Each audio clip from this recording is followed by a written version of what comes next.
제11장 사울이 암몬 족속을 물리치다. 암몬 사람 나하스가 올라와서 길르앗의 야베스를 포위하였다. 그러자 야베스 사람들이 모두 나하스에게 우리와 조약을 맺읍시다. 우리가 당신을 섬기겠습니다. 하고 제안하였다. 그러나 암몬 사람 나하스는 내가 너희의 오른쪽 눈을 모조리 빼겠다. 온 이스라엘을 이같이 모욕하는 조건에서만 너희와 조약을 맺겠다. 하고 대답하였다. 야베스 장로들이 또 그에게 제안하였다. 우리에게 이래 동안만 말미를 주셔서 우리가 이스라엘 모든 지역으로 전령들을 보내도록 하여 주십시오. 우리를 구하여 줄 사람이 아무도 없으면 우리가 항복하겠습니다. 전령들이 사울이 살고 있는 기브아에 가서 백성에게 그 사실을 알리니 백성들이 모두 큰 소리로 울었다. 마침 사울이 밭에서 소를 몰고 오다가 무슨 일이 일어났기에 백성이 울고 있느냐고 물었다. 사람들은 야베스에서 온 전령들이 한 말을 그에게 일러주었다. 이 말을 듣고 있을 때 사울에게 하나님의 영이 세차게 내리니 그가 무섭게 분노를 터뜨렸다. 사울은 겨리소 2마리를 잡아서 여러 토막으로 자른 다음에 그것을 전령들에게 나누어 주고 이스라엘 모든 지역으로 말을 전하라고 보냈다. 누구든지 사울과 사무엘을 따라 나서지 않으면 그 집의 소들도 이런 꼴을 당할 것이다. 주님께서 온 백성을 두려움에 사로잡히게 하시니 모두 하나같이 그를 따라 나섰다. 사울이 그들을 베색에 모으고 수를 세어보니 이스라엘에서 30만 명이 왔고 유다에서 3만 명이 왔다. 기브아 사람들이 야베스에서 온 전령들에게 말하였다. 길르앗의 야베스 사람들에게 가서 내일 햇볕이 뜨겁게 내리쬐을 때쯤에는 구출될 것이라고 전하여라. 전령들이 돌아가서 야베스 사람들에게 이 소식을 전하니 그들이 모두 기뻐하였다. 그래서 야베스 사람들이 암몬 사람들에게 회답하였다. 우리가 내일 당신들에게 나아가 항복하겠습니다. 그때 가서는 우리에게 하고 싶은 대로 하시오. 다음 날 아침 일찍 사울은 군인들을 세 부대로 나누어 가지고 새벽녘에 적진 한복판으로 들어가서 날이 한창 뜨거울 때까지 암몬 사람들을 쳐서 죽였다. 살아남은 사람들은 다 흩어져서 2사람도 함께 있는 일이 없었다. 사무엘이 길갈에서 사울을 왕으로 세우다. 백성이 사무엘에게 와서 말하였다. 사울이 어떻게 우리의 왕이 될 수 있느냐고 떠들던 자들이 누구입니까? 그런 자들을 내주십시오. 우리가 그들을 쳐서 죽이겠습니다. 그러자 사울이 나서서 말하였다. 오늘은 주님께서 이스라엘 백성을 구원하여 주신 날이오. 오늘은 사람을 죽이지 못하오. 사무엘이 백성들에게 말하였다. 우리가 길갈로 가서 사울이 우리의 왕이라는 것을 거기에서 새롭게 선포합시다. 그래서 온 백성이 길갈로 가서 그곳 길갈에 계시는 주님 앞에서 사울을 왕으로 세웠다. 그들은 거기에서 짐승을 잡아서 주님께 화목제물을 바쳤다. 거기에서 사울과 모든 이스라엘 사람들이 함께 크게 기뻐하였다. 제12장 사무엘의 고별사. 사무엘이 온 이스라엘 백성에게 말하였다. 나는 당신들이 나에게 요청한 것을 다 들어주어서 백성을 다스릴 왕을 세웠습니다. 그러니 이제부터는 왕이 백성들을 인도할 것입니다. 나는 이제 늙어서 머리가 희게 새었고 나의 아들들이 이렇게 당신들과 함께 있습니다. 나는 젊어서부터 오늘까지 당신들을 지도하여 왔습니다. 내가 여기 있으니 주님 앞에서 그리고 주님께서 기름 부어 세우신 왕 앞에서 나를 고발할 일이 있으면 하십시오. 내가 누구의 소를 빼앗은 일이 있습니까? 내가 누구의 나귀를 빼앗은 일이 있습니까? 내가 누구를 속인 일이 있습니까? 누구를 억압한 일이 있습니까? 내가 누구한테서 뇌물을 받고 눈 감아준 일이 있습니까? 그런 일이 있다면 나를 고발하십시오. 내가 당신들에게 갚겠습니다. 이스라엘 백성이 대답하였다. 우리를 속이시거나 억압하신 적이 없습니다. 누구에게서든지 무엇 하나 빼앗으신 적도 없습니다. 사무엘이 그들에게 말하였다. 당신들이 나에게서 아무런 잘못도 찾지 못한 것에 대하여 오늘 주님께서 증인이 되셨고 주님께서 기름 부어 세우신 왕도 증인이 되셨습니다. 그러자 온 백성이 그렇습니다. 주님께서 우리의 증인이 되셨습니다. 하고 대답하였다. 사무엘이 백성에게 말하였다. 모세와 아론을 세우시고 당신들의 조상을 이집트 땅에서 데리고 올라오신 분이 바로 주님이십니다. 그러니 그대로 서 있으십시오. 내가 주님께서 당신들과 당신들의 조상을 구원하려고 하신 그 의로운 일을 주님 앞에서 증거로 제시하고자 합니다. 야곱이 가족을 데리고 이집트로 내려간 다음에 이집트 사람들이 야곱의 가족을 억압할 때에 그들은 주님께 매달려 살려달라고 부르짖었습니다. 그래서 주님께서는 모세와 아론을 보내셨고 조상을 이집트에서 인도해내셨고 그들을 이 땅에 정착시키셨습니다. 그런데도 백성은 주 그들의 하나님을 잊어버리고 말았습니다. 그래서 주님께서는 조상들을 블레셋 사람과 모압 왕과 하솔 왕 야빈의 군사령관인 시스라에게 넘기시고 우리 조상들을 쳐서 정복하게 하셨습니다.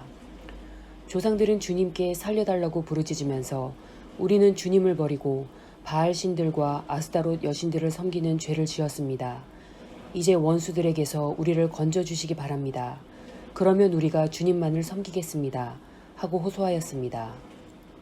주님께서 이 호소를 들으시고 여룻바알과 베단과 입다와 나 사무엘을 보내셔서 사방으로 애워싼 원수들에게서 우리를 건져주셔서 안전하게 살 수 있도록 하셨습니다. 그런데도 암몬 왕 나하스가 우리를 치러 오자 주 하나님이 우리의 왕인데도 그것을 보았을 때 당신들은 안 되겠습니다. 우리를 다스릴 왕이 꼭 있어야 하겠습니다. 하고 나에게 말하였습니다. 이제 당신들이 뽑은 왕, 당신들이 요구한 왕이 여기에 있습니다. 주님께서 주신 왕이 여기에 있습니다.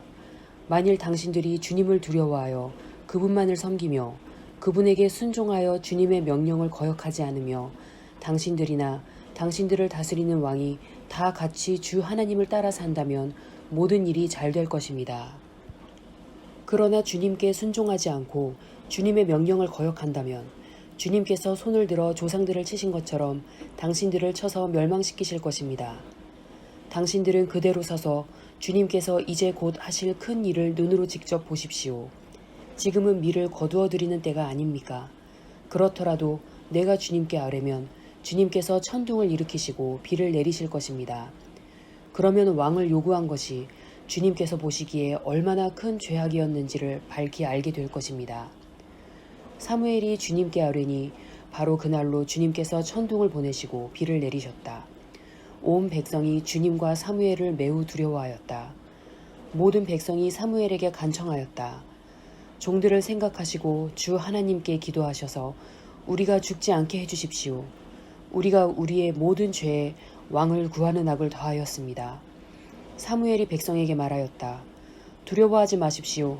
당신들이 이 모든 악행을 저지른 것은 사실이나 이제부터는 주님을 따르는 길에서 벗어나지 말고 마음을 다 바쳐 주님을 섬기십시오. 도움을 주지도 못하고 구원하지도 못하는 쓸데없는 우상에게 반하여 그것을 따르는 일이 없도록 하십시오. 그것들은 헛된 것입니다. 주님께서는 당신들을 기꺼이 자기의 백성으로 삼아 도와주시기로 하셨기 때문에 주님께서는 자기의 귀한 명예를 지키기 위해서라도 자기의 백성을 버리지 않으실 것입니다. 나는 당신들이 잘 되도록 기도할 것입니다. 내가 기도하는 일을 그친다면 그것은 내가 하나님께 죄를 짓는 것입니다. 그런 일은 없을 것입니다. 오히려 나는 당신들이 가장 선하고 가장 바른 길로 가도록 가르치겠습니다. 당신들은 주님만을 두려워하며 마음을 다 바쳐서 진실하게 그분만을 섬기십시오. 주님께서 당신들을 생각하시고 얼마나 놀라운 일들을 하셨는가를 기억하십시오. 만일 당신들이 여전히 악한 행동을 한다면 당신들도 망하고 왕도 망할 것입니다. 제13장 사울이 블레셋과 싸우다. 사울이 왕이 되었을 때 그의 나이는 30살이었다. 그가 이스라엘을 다스린 것은 42해였다. 그는 이스라엘에서 3,000명을 뽑아서 그 가운데서 2,000명은 자기와 함께 믹마스와 베델산지에 있게 하고 1,000명은 요나단과 함께 베냐민 지파의 땅 기브아로 보내고 나머지 군대는 모두 각자의 집으로 돌려보냈다. 요나단이 게바에 있는 블레셋 사람의 수비대를 치자 블레셋 사람들이 그 소식을 들었다. 사울이 온 나라에 나팔을 불어서 히브리 사람 소집령을 내렸다. 온 이스라엘 백성은 사울이 블레셋 수비대를 쳐서 이스라엘이 블레셋 사람들의 미움을 사게 되었다는 말을 듣고 길갈로 모여와서 사울을 따랐다. 블레셋 사람들도 이스라엘과 싸우려고 모였는데 병거가 3만에다가 기마가 6천이나 되었고 보병은 바닷가의 모래알처럼 많아서 셀 수가 없었다. 블레셋 군대는 베다웬의 동쪽 믹마스로 올라와서 진을 쳤다. 이스라엘 사람들은 자기들이 위급하게 되었다는 것과 군대가 포위되었다는 것을 알고는 저마다 굴이나 숲이나 바위 틈이나 구덩이나 웅덩이 속으로 기어들어가 숨었다. 히브리 사람들 가운데서 더러는 요단강을 건너 각과 길르앗 지역으로 달아났다. 사울은 그대로 길갈에 남아 있었고 그를 따르는 군인들은 모두 떨고 있었다. 사울은 사무엘의 말대로 이레 동안 사무엘을 기다렸으나 그는 길갈로 오지 않았다. 그러자 백성은 사울에게서 떠나 흩어지기 시작하였다. 사울은 사람들을 시켜 번제물과 화목제물을 가지고 오라고 한 다음에 자신이 직접 번제를 올렸다. 사울이 막 번제를 올리고 나자 사무엘이 도착하였다. 사울이 나가 그를 맞으며 인사를 드리니 사무엘이 꾸짖었다. 임금님이 어찌하여 이런 일을 하셨습니까? 사울이 대답하였다. 백성은 나에게서 떠나 흩어지고 제사장께서는 약속한 날짜에 오시지도 않고 블레셋 사람은 믹마스에 모여들고 있었습니다. 이러다가는 제가 주님께 은혜를 구하기도 전에 블레셋 사람이 길갈로 내려와서 칠 것 같은 생각이 들어서 할 수 없이 번제를 드렸습니다. 사무엘이 사울에게 말하였다. 해서는 안 될 일을 하셨습니다. 주 하나님이 명하신 것을 임금님이 지키지 않으셨습니다. 명령을 어기지 않으셨더라면 임금님과 임금님의 자손이 언제까지나 이스라엘을 다스리도록 주님께서 영원토록 굳게 세워주셨을 것입니다. 그러나 이제는 임금님의 왕조가 더 이상 계속되지 못할 것입니다. 주님께서 임금님께 명하신 것을 임금님이 지키지 않으셨기 때문에 주님께서는 달리 마음에 맞는 사람을 찾아서 그를 당신의 백성을 다스릴 영도자로 세우셨습니다. 사무엘이 일어나서 길갈을 떠나 베냐민 땅에 기브아로 올라갔다. 사울이 자기와 함께 있는 백성들을 세어보니 약 600명쯤 되었다. 사울과 그의 아들 요나단은 자기들과 함께 있는 백성들을 거느리고 베냐민 땅 게바에 머물고 있었고 블레셋 군대는 믹마스에 진을 치고 있었다. 블레셋 진영에서는 이미 특공대를 셋으로 나누어 습격하려고 출동하였다. 한 부대는 수알 땅 오브라 쪽으로 가고 다른 한 부대는 베토론 쪽으로 가고 나머지 한 부대는 스보임 골짜기와 멀리 광야가 내다보이는 경계선 쪽으로 떠났다. 당시 이스라엘 땅에는 대장장이가 한 명도 없었다. 히브리 사람이 칼이나 창을 만드는 것을 블레셋 사람들이 허용하지 않았기 때문이다. 이스라엘 사람들은 보습이나 곡괭이나 도끼나 낫을 벼릴 일이 있으면 블레셋 사람들에게로 가야만 하였다. 보습이나 곡괭이를 벼리는 데는 3분의 2 세겔이 들었고 도끼나 낫을 가는 데는 3분의 1 세겔이 들었다. 그래서 전쟁이 일어났을 때 사울과 요나단을 따라 나선 모든 군인의 손에는 칼과 창이 없었다. 오직 사울과 그의 아들 요나단의 손에만 그런 무기가 있었다. 블레셋 군대의 전초부대는 이미 믹마스